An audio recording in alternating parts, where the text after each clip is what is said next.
Just need to know a few things about stuff like the magic lantern, former trope, praxinoscope, first photograph, D.W. Griffiths and Edward Muybridge. Sure, the magic lantern is a modern-day projector. You place an image within it, and it projects onto the surface in front, normally a wall. Now the former trope. It's a very simple method that shows two images. You place an image on one side of the card, and another on the other side. Then spin the card with a piece of string. This then allows both images to look like they are within each other, where they are actually two separate images. The first photograph was taken in 1826 and was produced by Joseph Niepce. Fourthly, the praxinoscope was an animation device made in 1877 by a Frenchman called Charles Reynard, now D.W. Griffiths. He was the first man to show a feature-length film. What he did was show lots of soldiers marching up to a barn, and then show people within the barn. His theory was that if you cut a clip and put them next to each other, the audience then know that these two clips are linked. Finally, Edward Muybridge. He was set the challenge of seeing if a horse took all 4 feet off the floor when running a race. This method was proven true as Muybridge set up 12 cameras all in a line, and then released the triggers which set off as the horse ran past. A question for you. I was just wondering if you knew anything about Soviet montage and what he did.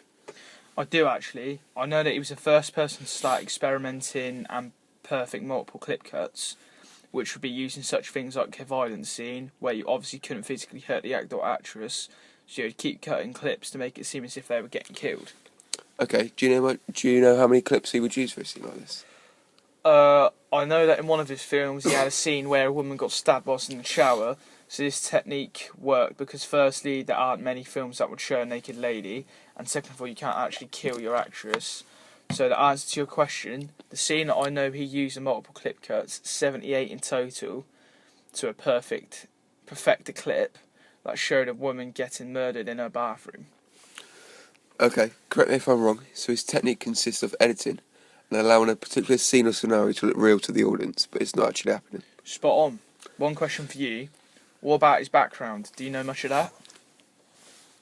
From the 1930s to the 1950s was when they really took shape, and their work looked to a decent standard when released, but apart from that, not much else.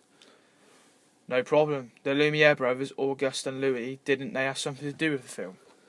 They did. In fact, they were the earliest filmmakers in history. The film they made was their workers leaving their factory, which was recorded in 1895. I remember that bit actually. What about their father? Did he have anything to do with their filming?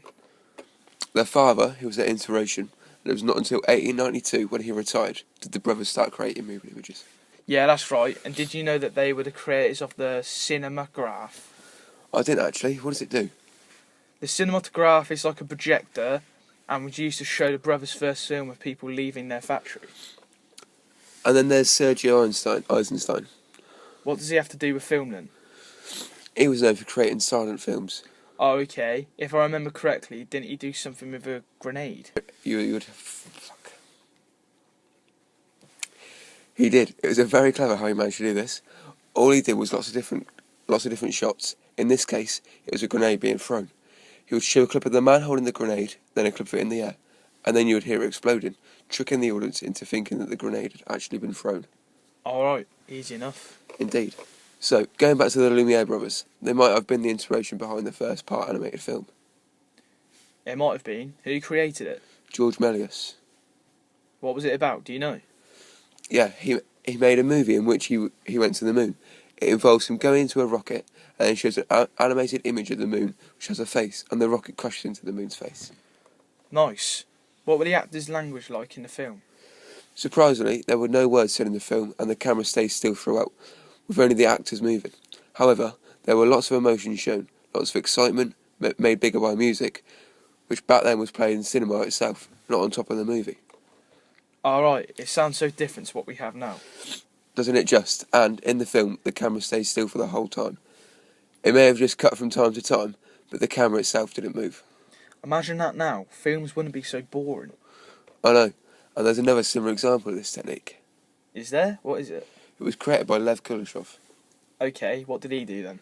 Well, Lev Kuleshov made short clips that would consist of about 4 different pictures. Pictures? Yeah, and what the pictures would consist of, and what he would turn them into, is very clever. What Lev would do is he would have a picture of a middle-aged man with a slight smirk on his face. Okay. So then he would then have an image shown, that he would have that image shown first, and then show an image of a tiny little baby, which makes the audience view of the man think that he's kind and considerate. However, he would then show the same image of the man with a smirk on his face, and then switch to an image of a woman in a bikini. This then changes the audience's perception of the man, but the same picture has been shown of him.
Et ta Ford, tu ne l'as plus? Elle est au garage. Allez, quoi, je reste avec toi. De toute façon, j'ai mal à la tête. On sera pas ensemble, mais je voudrais rester à côté de toi. Non, ce n'est pas ça, Michel.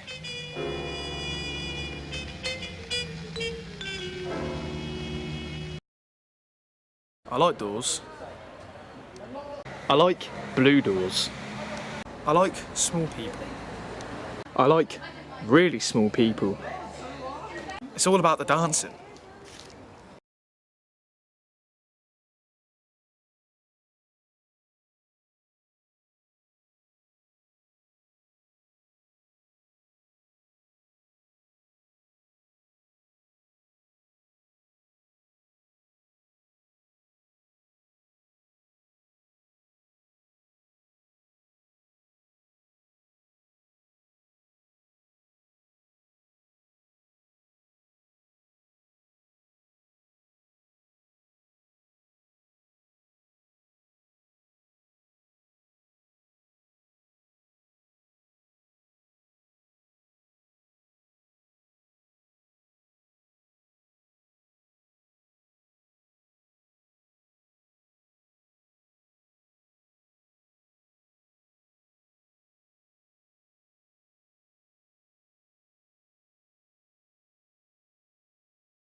No. Okay, well, they're bigger than me. They're world-class athletes. And a second ago, you said you liked guys who rode crew, so I assumed you had met one. I guess I just meant I like the idea of it. You know, the way a girl likes cowboys.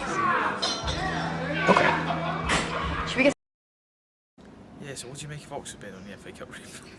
What do you make about Oxford being on BT Sport? Yeah, I know, but he's favourite for the Palace job, isn't he? Oh, I've got to go, mate. Set up.